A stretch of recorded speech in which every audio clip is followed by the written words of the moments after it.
Hello বন্ধুরা, নিয়ে চলে আসলাম আবার একটা নতুন ব্লগ তোমাদের সামনে। চলো আজকে একটা রেসিপি শেয়ার করি তোমাদের সাথে।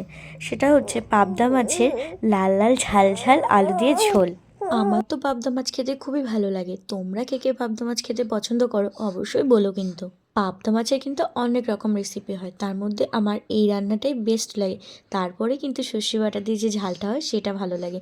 তো চলো আজকে আমি মাছটা কিভাবে রান্না করলাম সেটাই তোমাদের সাথে শেয়ার করব। তুমি দেখো 4 পিস মাছ আমি নিয়েছিলাম রান্না করার জন্য।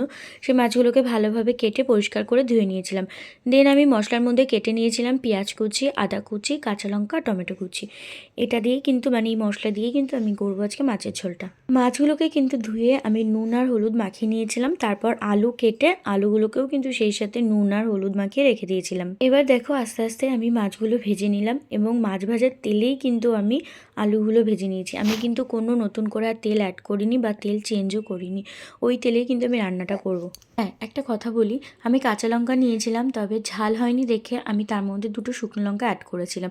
এই কারণে কিন্তু দেখো লাল লাল হয়েছিল। আর যদি কাঁচা লঙ্কা দিয়ে করতাম পুরোটাই, তাহলে কিন্তু এরকম কালারটা আসতো না। তো দেখো আলুটাকেও আমি ভেজে নিয়েছিলাম।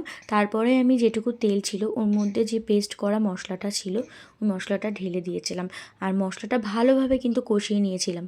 বেশ খানিকক্ষণ কিন্তু মশলা কষিয়ে নেওয়ার পরে তারপরে কিন্তু আলুগুলো দিয়ে দিয়েছিলাম মশলার মধ্যে। আলুগুলো দেওয়ার পরেও আলু দিয়েও কিন্তু আমি ভালোভাবে মশলাটা কষিয়ে নিয়েছিলাম আরও কিছুক্ষণ ধরে। তারপর দেখলাম যেই মশলা থেকে তেল ছেড়ে দিয়েছে অমনি বুঝলাম যে মশলা কষানো হয়ে গেছে। তারপরে আমি কিন্তু গরম জল অ্যাড করেছিলাম, আমি কিন্তু ঠান্ডা জল দিইনি। গরম জল অ্যাড করার পরে যেই দেখলাম জলটা ফুটে উঠেছে ঝোলটা, অমনি কিন্তু মাছগুলো ছেড়ে দিয়েছিলাম। আর মাছ দিয়ে দেওয়ার পরে তারপরে আবার কিছুক্ষণ ফোটালাম। ফুটিয়ে দেখো আমাদের তৈরি হয়ে গেল লাল লাল ঝাল ঝাল পাবদা মাছের ঝোল। তো চলো কেমন লাগলো অবশ্যই জানিও।